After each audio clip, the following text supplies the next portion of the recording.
sejak kebangkitan ulama bersama pengikut-pengikutnya istiqomah dan setia jaga akidah dan sunnah Rasulullah. Alhamdulillah segala puji baginya ulama bersama pengikut-pengikutnya istiqomah dan setia menjaga agama nusa dan bangsa. Mari kuatkan niat kita, kita bulatkan tekad kita, terus lanjutkan amal kita, mengembangkan hikmah kita. Assalamualaikum warahmatullahi wabarakatuh. Waalaikumsalam. Al-Fatihah.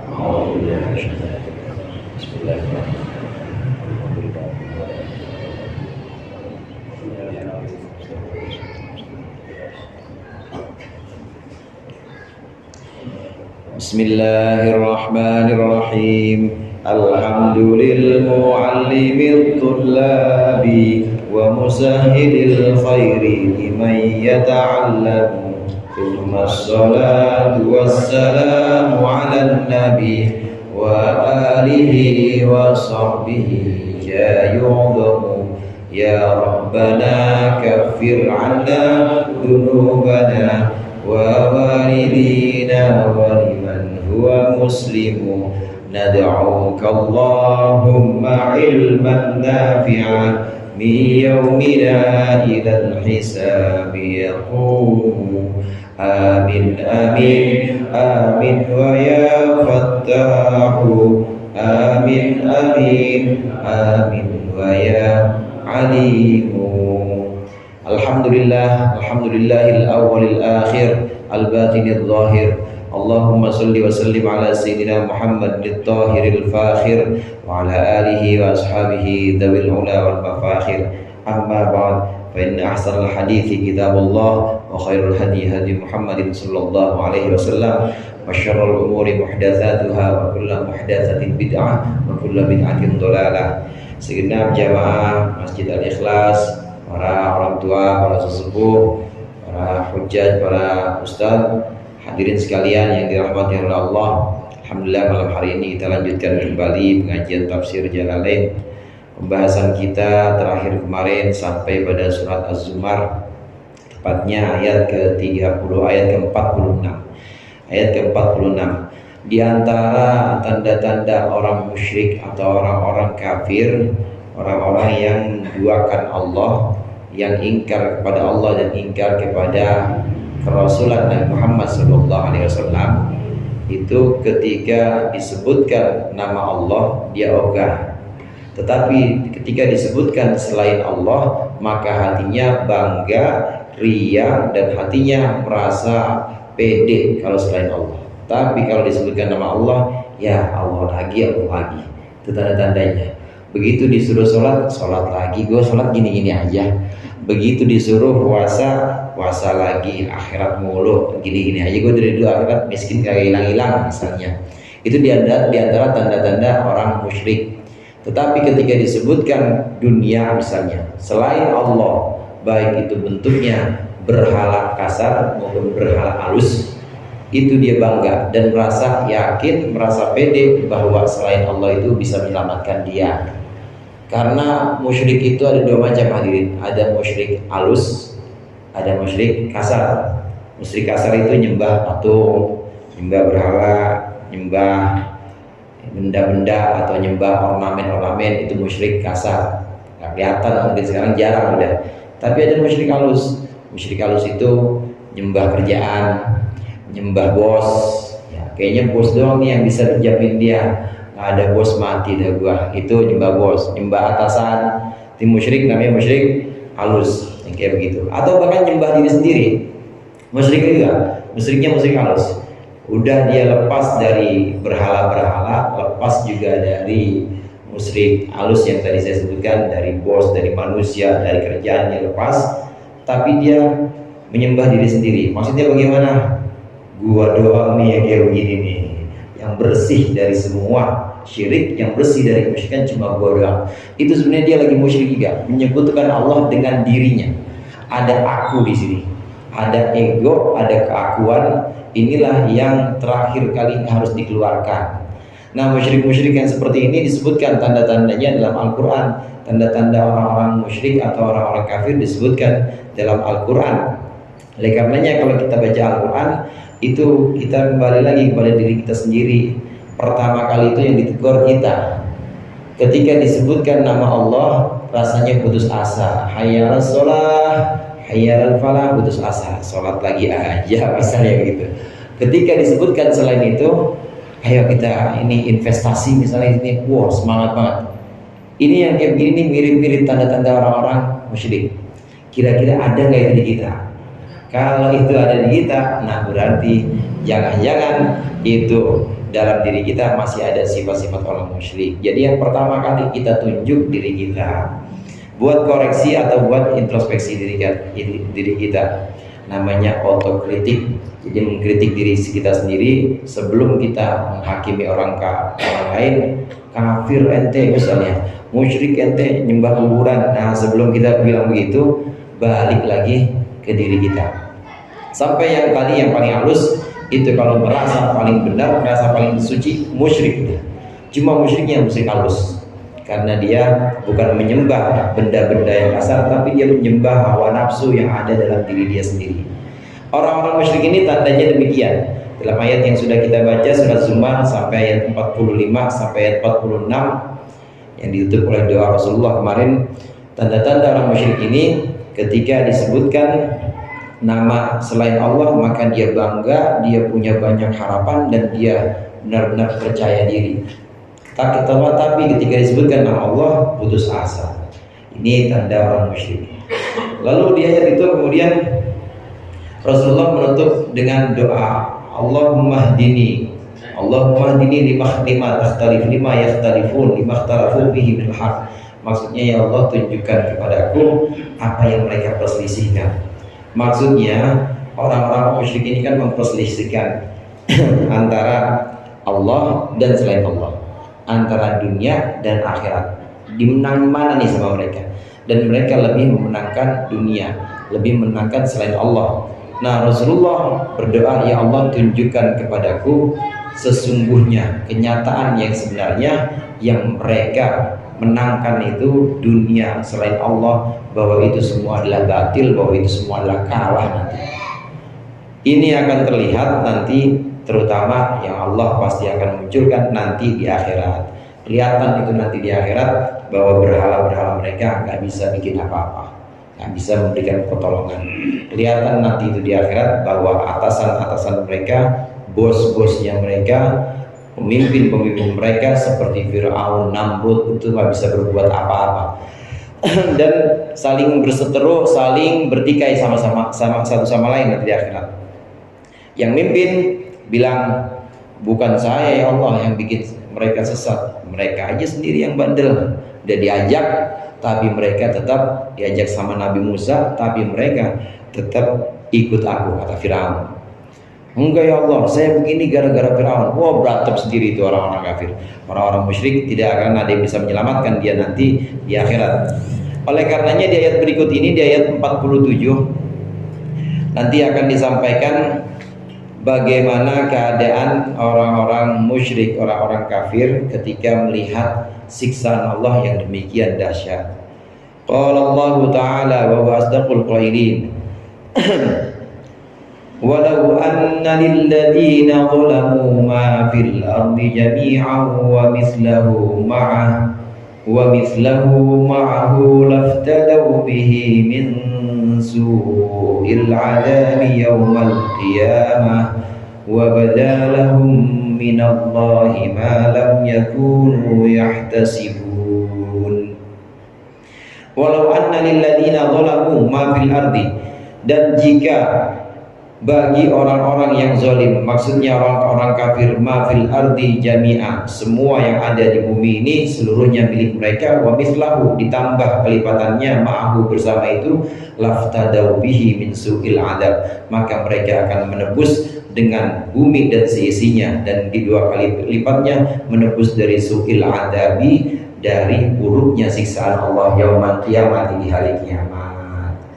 Wa bada ay dhahara, dan muncullah dan teranglah lahum bagi mereka minallahi, dari Allah, malam yakunu yahtasibun, segala sesuatu yang mereka tidak pernah mengiranya. Yadunnuna, maksudnya mereka tidak pernah mengira. Nanti orang-orang kafir, orang-orang musyrik saat di dunia dia ingkar, diajak untuk tauhid, diajak untuk la ilaha illallah, cuma Allah saja yang aku sembah, tidak ada Tuhan selain Allah, tapi menyembah selain Allah. Diajak untuk iman kepada Nabi Muhammad, bahwa Nabi Muhammad adalah utusan Allah, justru musuhin Nabi Muhammad.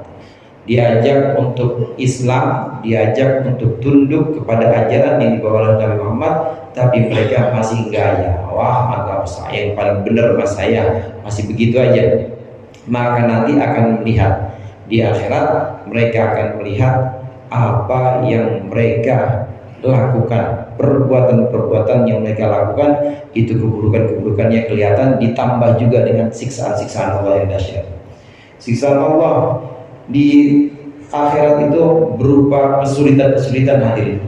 Kesulitan-kesulitan akhirat ini mulai dari dibangkitkan yang pertama kali, sangkakala dua ditiup sama malaikat Israfil, maksud saya sama malaikat Israfil. Sangkakala kedua ini ditiup. Nah, bangun di sini. Macam-macam. Paling tidak ada 3 orang. Ada 3 bentuk, ada 3 model orang ketika dibangkitkan dengan tiupan sangkakala kedua. Ini ada yang ketika dibangkitkan, ya wailana memba'atana min marqadina. Ya, siapa ini yang bangunin?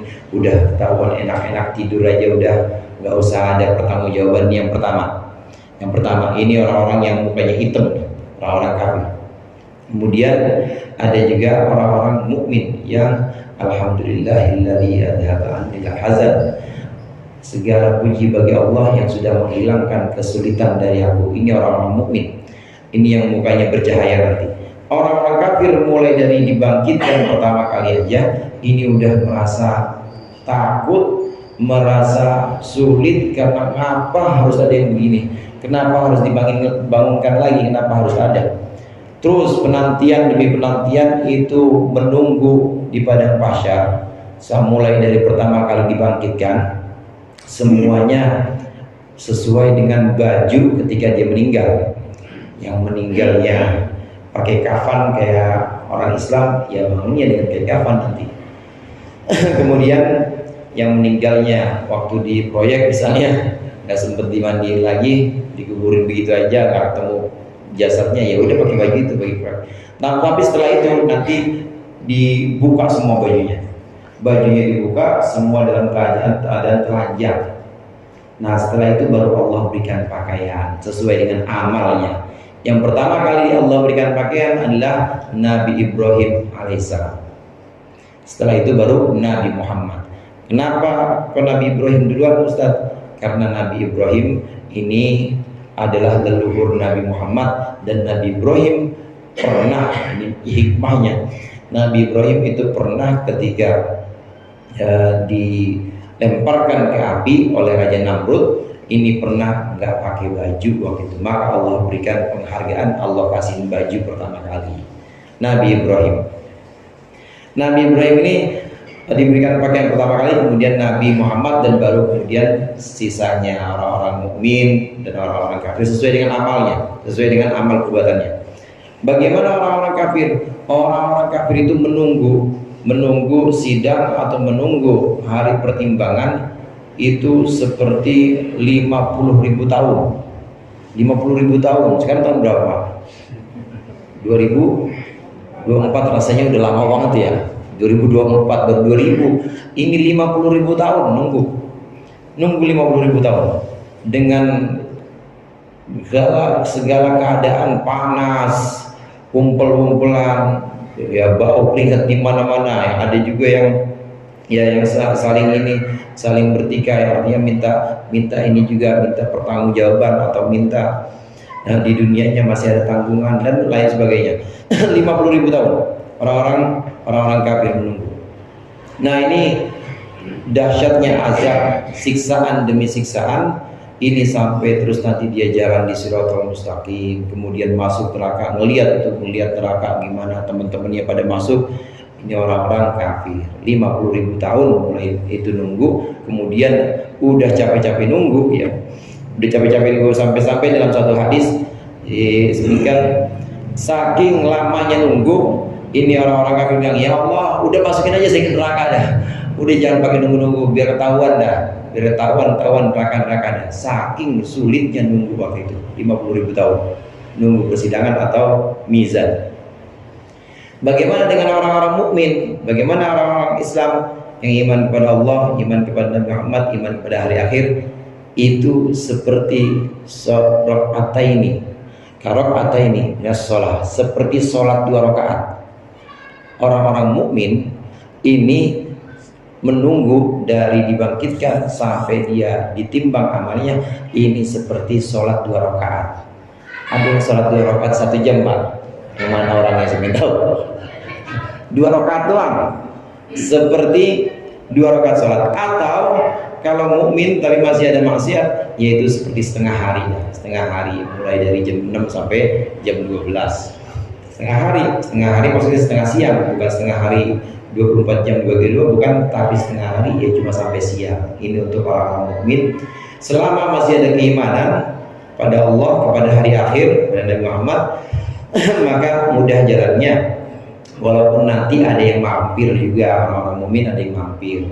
Orang-orang kafir begitu melihat penderitaan ini, siksaan demi siksaan, pasti yang keluar dari mulut mereka, "Ya Allah, saya pengen balik lagi ke dunia. Ya Allah, kasih saya kesempatan lagi. Saya ingin berbuat baik, saya ingin iman kepada Nabi Muhammad, saya pengen sholat kayak orang-orang Islam tuh." Begitu gambarannya, Pak. Sampai-sampai hadirin, kalau kata Allah di sini, kalau seluruh bumi dan isinya diberikan untuk orang-orang kafir atau untuk satu orang kafir, pasti itu bumi dan seisinya dikali lipat 2, bahkan itu akan dia bayar untuk menghindar dari azab itu. Kita kalau nengokin ke rumah sakit ya Pak, rumah sakit orang udah pakai oksigen misalnya, udah pakai alat, itu nggak ada yang dia pengenin tuh orang, kecuali pengen sehat doang. Dikasih duit sekoper juga nggak mau nih, saya pengen bisa napas enak doang. Dikasih mobil juga nggak mau, saya pengen sehat doang, udah sehat. Ini menunjukkan bahwa itu mobil ya, baru mobil sama duit berkoper-koper nggak mau, itu saya ambil aja, saya pengen sehat doang. Saya pengen sehat, saya pengen bisa napas, saya pengen benar-benar nggak usah pakai alat aktivitas lagi, udah nggak usah pakai mobil, nggak usah pakai duit sekoper, saya nggak butuh. Itu menunjukkan bahwa berani dia nembus mahal cuma buat kesehatan doang, karena sakit itu sangat menyiksa. Itu baru sakit dunia, gimana nanti di akhirat. Gambaran orang-orang musyrik, orang-orang kafir di akhirat juga demikian.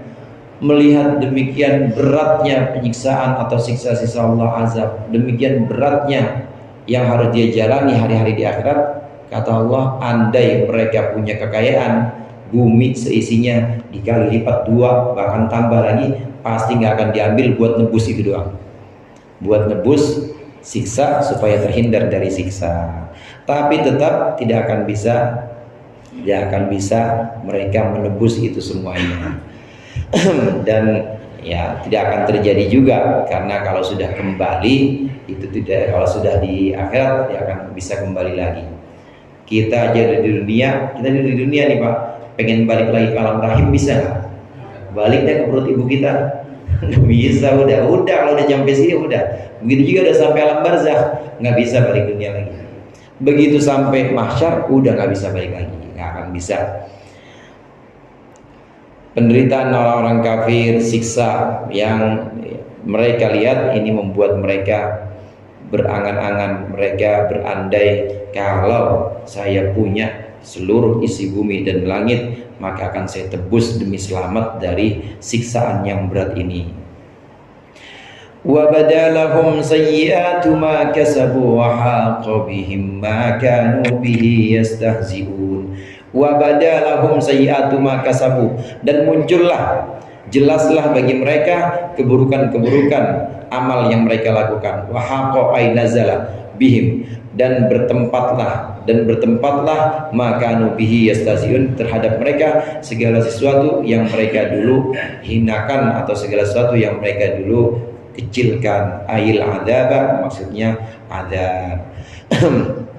Maka muncul semua amal-amal, muncul semua perbuatan-perbuatan yang pernah mereka lakukan, syiriknya atau musyriknya, ya, kemudian zina, kemudian mencuri, wah semua dosa-dosanya muncul semuanya.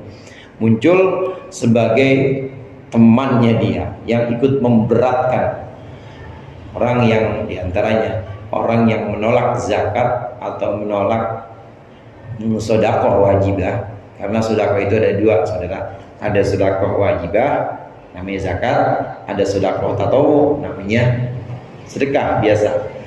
Orang yang menolak zakat dan orang yang menimbun harta kekayaannya, dia menolak kewajiban zakat, ini nanti di akhirat Allah kasih baju, bajunya jubah mewah cuma dari tembaga. nyengser itu tembaga, saudara. Nyengser tembaga. Jalan aja gimana jalannya berat ya. Mau didorong sama temennya juga nggak bakal bisa jalan, berat itu karena suka mengumpulkan harta di dunianya.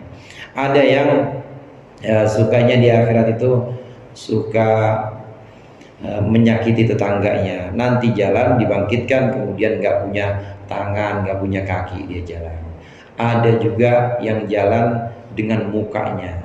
Mending kalau jalan pakai tangan, jalan pakai muka itu apa namanya itu? Nyungsep ya. Ya begitu dah jalan, ada yang seperti itu. Itu semua akibat perbuatan muncul semua di akhirat, perbuatan-perbuatan yang pernah mereka lakukan di dunia. Muncul semuanya. Begitu juga yang mereka tertawakan, seperti mana azabnya Muhammad. Mereka sering ngomong gitu. Kemana? Katanya sebentar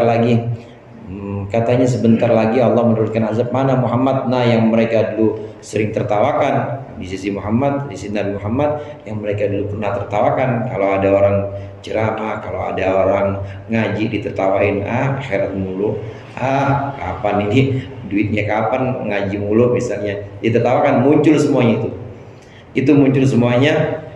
Siksaan-siksaan yang mereka tertawakan di dunia ini semuanya ada dan menimpa mereka nanti di akhirat. Gambaran orang-orang kafir.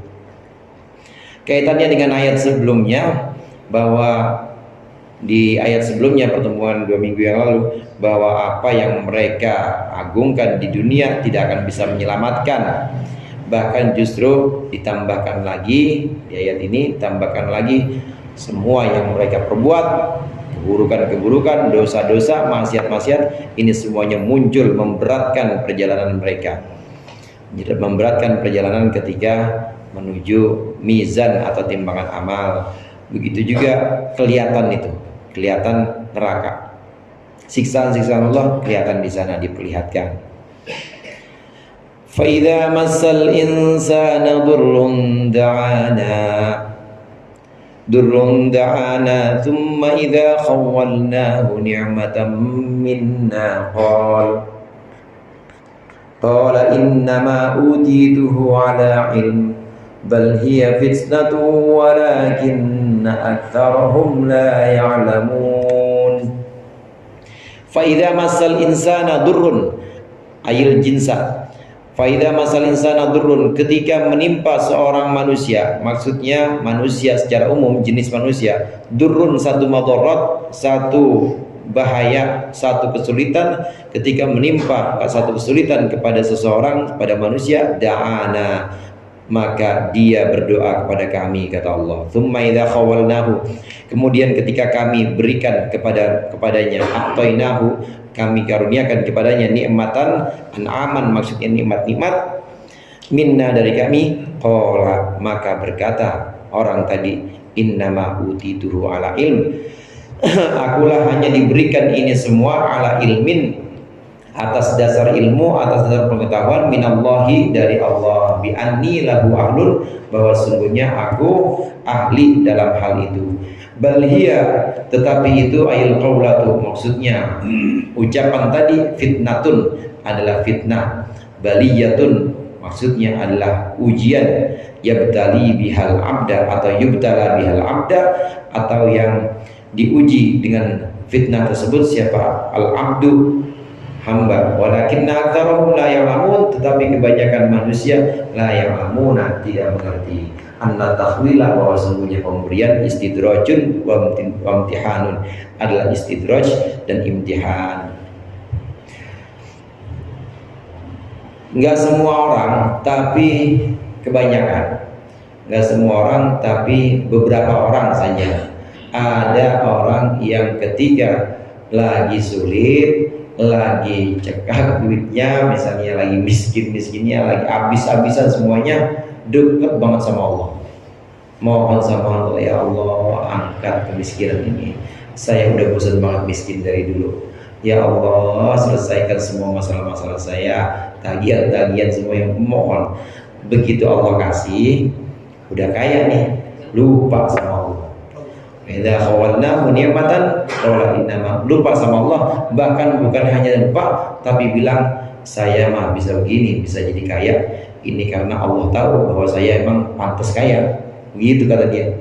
Saya bisa begini, saya bisa berhasil begini, ini karena Allah emang tahu bahwa saya emang udah uratnya mah urat orang sukses sudah. Begitu ngomongnya. Innama utitu ala ilmin.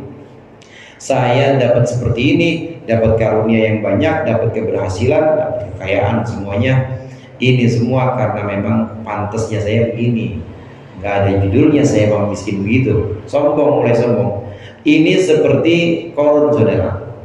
Qarun itu umat Nabi Musa. Qarun itu termasuk orang pinter, termasuk orang pinter dari Bani Israel yang Allah berikan kekayaan. Kekayaannya itu ya orang sekarang kalah semuanya.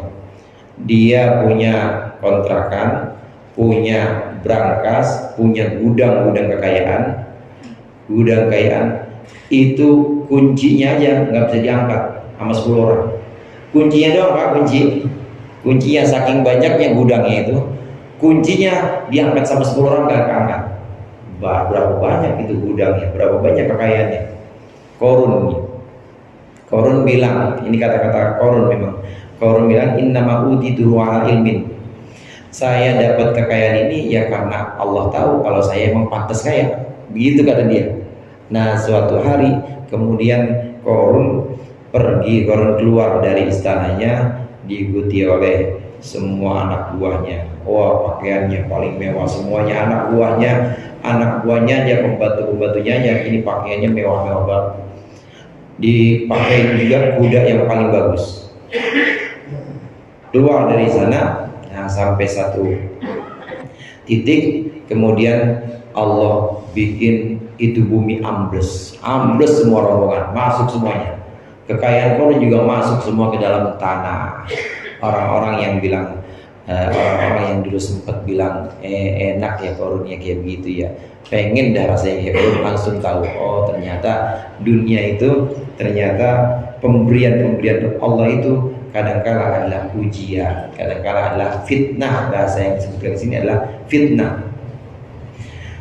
Tenggelam semuanya atau ambles semuanya dalam tanah, namanya Qarun. Makanya kalau orang nemu harta dalam tanah namanya harta Qarun. Harta Qarun maksudnya. Padahal mah Qarun di mana? Hartanya di mana? Qarun mah di sana di Mesir. Ini hartanya di Lebak Wangi, lain lagi. Itu punya orang-orang tua dulu kali. Innama utitu ala ilm, ini mas saya dapat begini, ini karena memang ahli, karena memang saya bisa seperti ini. Padahal sebenarnya itu adalah ujian atau fitnah.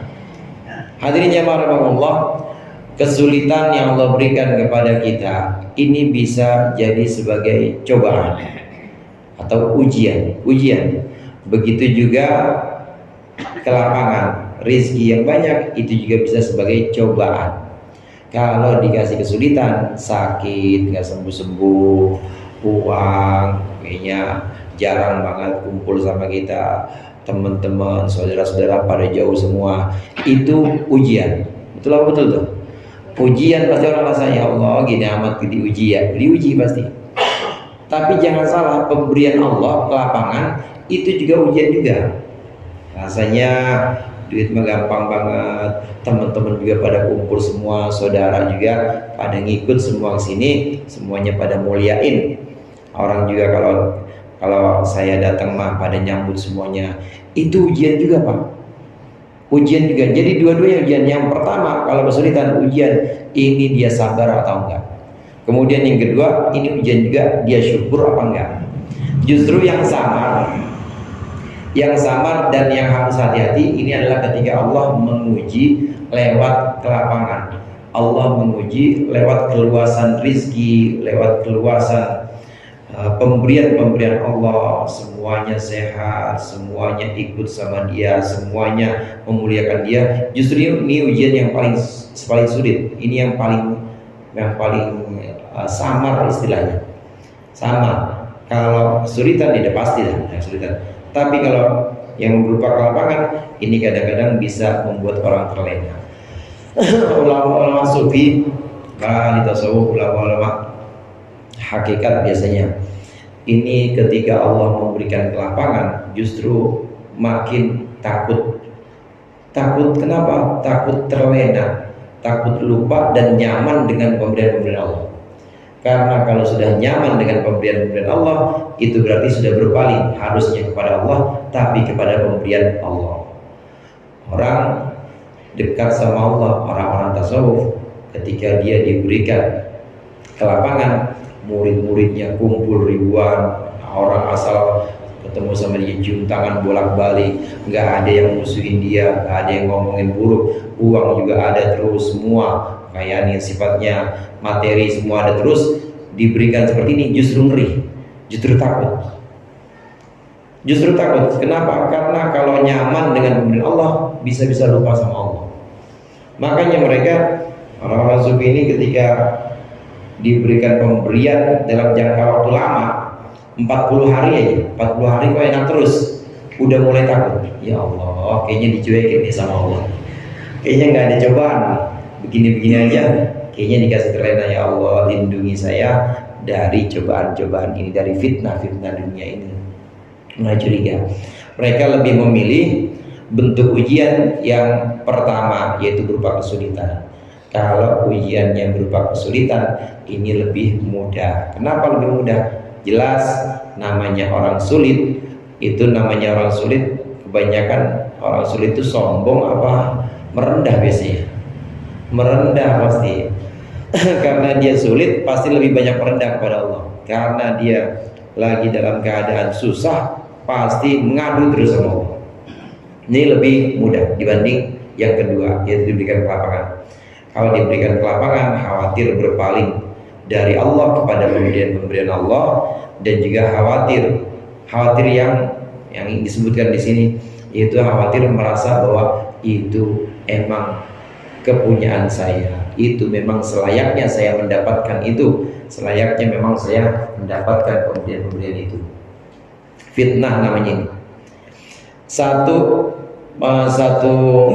istilah ini menyebutkan sebagai istidraj.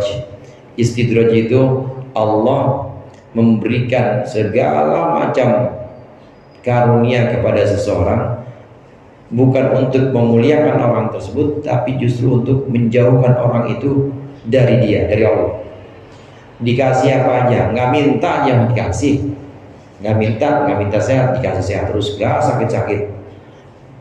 Kerajaan atau kekuasaan, luas kekuasaannya semua orang tunduk sama dia, kebanyakan orang tunduk sama dia.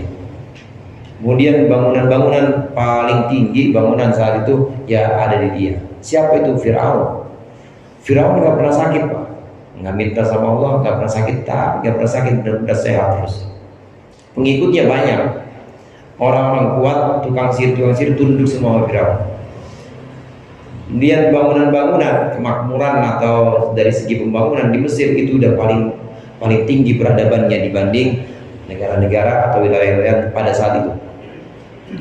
Itu yang Allah berikan seperti itu bukan supaya dekat Fir'aun sama Allah, tapi justru Allah kasih itu supaya jauh dari Allah. Makin lupa, dikasih lagi, lupa lagi, dikasih lagi, terus makin lama makin lupa. Makin lupa, diulur sama Allah, diulur makin jauh. Kalau diulur makin jauh, lama-lama telat, putus lama-lama. Kalau udah putus, ya udah nggak ada pegangan, ya nyublak nanti. Namanya istidraj. Istidraj Allah berikan kepada orang, kepada hamba-hamba Allah yang merasa bahwa dia itu paling pantas menerima pemberian-pemberian. Qad qalaha alladhina min qablihim fama agna anhum ma kanu yaksibun. Qad qalaha alladhina min qablihim, sungguh telah mengatakan perkataan itu orang-orang sebelum mereka. Minal umami, yakni beberapa umat, ka Qaruna wa qaumihi ar-radina biha, seperti Qarun dan kaumnya yang ridho dengan ucapan tersebut.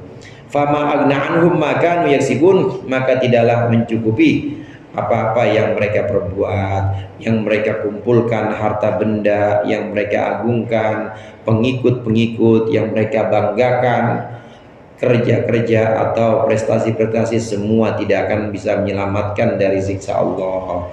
Ini pernah dilakukan oleh umat-umat terdahulu seperti Qarun dan juga kaumnya yang ridho terhadap ucapan-ucapan itu. Ucapan apa? Ucapan tadi, innama utitu ilm. Hati-hati nih ucapannya. Ucapan merasa bahwa emang saya sih pantas begini. Namanya juga gua gitu misalnya. Gua mah emang dari keturunannya emang keturunan kaya. Gua keturunannya emang keturunan alim. Wah, kalau ada seperti itu udah lupa sama Allah. Kalau sudah lupa sama Allah namanya istidraj. Nah, istidraj ini pernah dilakukan atau Allah ini istidraj kepada Qarun dan umatnya atau kaumnya Qarun yang ridho terhadap perbuatan Qarun. Fa asabahum sayyi'atu ma kasabu فَأَصَابَهُمْ سَيِّئَاتُ مَا كَسَبُوا وَالَّذِينَ ظَلَمُوا مِنْ هَؤُلَاءِ سَيُصِيبُهُمْ سَيِّئَاتُ مَا كَسَبُوا وَمَا هُمْ بِمُعْجِزِينَ. فَأَصَابَهُمْ سَيِّئَاتُ مَا كَسَبُوا, maka menimpa mereka sayyi'atu ma kasabu, segala dosa-dosa yang mereka perbuat. Ai jazauha, maksudnya balasan dari sayyi'at, balasan dari dosa. Maka balasan dari dosa menimpa mereka, menimpa umat-umat terdahulu seperti Qarun dan lain sebagainya. Walladzina dzalamu min haula, dan orang-orang yang zalim dari mereka, maksudnya mereka yang kedua ini adalah orang-orang kafir Quraisy, ai Quraisyin, maksudnya Quraisy, sayusibuhum sayyi'atu ma kasabu, maka akan menimpa mereka keburukan-keburukan yang mereka perbuat. Wa ma hum bimu'jizina, dan mereka sama sekali tidak bisa melemahkan atau tidak bisa mengalahkan bifaitida adabana, mereka tidak akan bisa luput atau lari adabana dari azab atau siksa kami. Faqahatu sama sinina, maka mereka kelaparan, mereka paceklik selama 7 tahun. Tsumma wassa'a alaihim, kemudian Allah meluaskan atas mereka. Dari cerita umat-umat terdahulu seperti Qarun tadi, pernah mengucapkan bahwa ini mah pantasnya saya, ini mah saya layak mendapat ini karena Allah tahu bahwa saya ini paling misalnya. Ini ucapan umat terdahulu, maka mereka tidak bisa menghindarkan siksa, diamblesin sama Allah hartanya. Firaun juga ditenggelamin di laut, Firaun juga. Semua umat-umat terdahulu itu Allah berikan siksaan dan tidak ada yang bisa menyelamatkan. Lalu Allah berpaling. Setelah itu demikian juga orang-orang kafir Quraisy di masa Nabi Muhammad. Demikian juga orang-orang kafir Quraisy, mereka juga akan tertimpa akibat dari perbuatan-perbuatan mereka. Jamaah rahimakumullah, di sini Allah menggunakan sayusibuhum, sin. Sin ini menunjukkan mustakbal. Kadang untuk menunjukkan masa yang akan datang itu bisa pakai sin, bisa pakai saufa. Kalla saufa ta'lamun, tsumma kalla saufa ta'lamun. Ini akan datang juga, cuma jauh masanya. Janganlah begitu, saufa ta'lamun, kalian nanti akan lihat. Kalian nanti akan lihat, nantinya itu masih jauh, akhirat. Tapi kalau pakai sa, pakai sin, ini akan juga, cuma dekat, nggak jauh lagi. Sayusibuhum sayyi'atu ma kasabu, bukan saufa yusibuhum. Dosa-dosa, akibat-akibat dosa yang mereka perbuat nanti akan menimpa mereka. Ini berarti dekat, sebentar lagi setelah ayat ini turun, dan ini nggak lama, ini akan menimpa mereka, menimpa orang-orang kafir Quraisy bagaimana menimpa orang-orang terdahulu seperti Qarun, Firaun dan lain sebagainya. Hanya saja saking Allah sayangnya kepada Nabi Muhammad, setelah Nabi Muhammad diutus, ini nggak ada lagi siksa seperti umat-umat terdahulu. Nggak ada lagi yang diamblesin ke tanah, ditenggelamin di laut, nggak ada lagi. Di kampungnya dibalik seperti kampung Sodom, Nabi Lut, nggak ada lagi udah. Tapi apa? Ya cuma dikasih azab atau siksa-siksa yang sifatnya ini lebih ringan, seperti kemarau atau mati biasa aja udah. Mati di peperangan, di perang Badar, seperti Abu Jahal mati di perang Badar. Udah begitu aja, nggak ada yang satu kampung dibinasakan, nggak. Kenapa demikian? Saking Allah sayangnya kepada Nabi Muhammad. Karena umat Nabi Muhammad itu umatnya kecil-kecil, orangnya juga udah sisa-sisa akhir zaman, maksudnya udah sisa-sisa ya kaum-kaum sebelumnya, maka Allah nggak berikan siksa seperti umat terdahulu. Benar, ini ayat menyebutkan sayusibuhum sayyi'atu ma kasabu wa ma hum bimujizin, akan menimpa mereka sebentar lagi akibat dari perbuatan mereka, akibat dari perbuatan orang-orang kafir Quraisy maksudnya. Benar, begitu Nabi hijrah, Nabi itu di Makkah setelah menerima wahyu dakwah 13 tahun.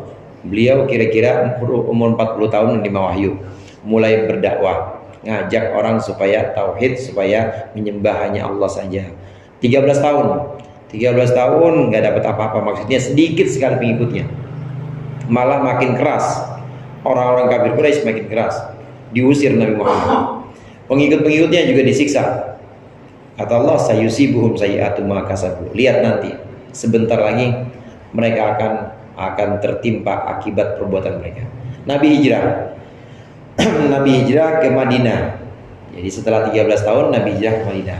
Di awal-awal tahun hijrah, tahun pertama, tahun kedua, Mekah kering saudara. Udah gak ada Nabi Muhammad. Udah gak ada Nabi Muhammad, udah gak ada orang-orang Islam. Itu orang-orang Quraisy kekurangan air, paceklik, udah gak ada yang bisa dimakan. Nggak ada yang bisa dimakan, semuanya habis semuanya. Sampai-sampai diceritakan itu orang sampai makan yang apa, bangkai aja udah, ya orang pada mati semuanya. Nah, air juga nggak ada, makannya bangkai, makannya tulang-tulang yang kira-kira sisa masih bisa diambil, itu gajinya masih bisa diambil, itu daging-daging sisanya dimakan sama dia. Saking 7 tahun setelah Nabi hijrah, itu Quraisy, orang-orang Quraisy ini mengalami kekeringan, mengalami masa kemarau panjang. Ini siksaan untuk mereka, untuk orang-orang kafir Quraisy. Apakah ada yang bisa mengatasi ini? Nggak ada yang bisa. Wa ma hum bimujizin. Nggak ada yang bisa menolong mereka ketika Allah menetapkan azab atau siksa. Berhala-berhalanya mereka nggak ada yang bisa. Kemudian pemimpin mereka seperti Abu Jahal, Abu Sufyan, nggak ada yang bisa. Semuanya juga pada nyerah. Nggak ada yang bisa menurunkan hujan, nggak ada yang bisa menyelamatkan mereka, mendatangkan tanaman-tanaman yang bisa mereka makan, nggak ada. Habis paceklik selama 7 tahun Nabi hijrah, Nabi pergi dari Mekah. Karena memang seringkali sunnatullah, hukum-hukum Allah, di antaranya siksaan itu Allah turunkan kalau udah gak ada Nabi di sana. Kalau masih ada Nabi Muhammad nggak Allah turunkan. Wa ma kana Allahu yu'adzibahum wa anta fihim wa ma kana Allahu mu'adzibahum wa hum yastaghfirun. Wahai Muhammad, kami, kata Allah tidak akan pernah menyiksa mereka selama engkau masih ada di situ.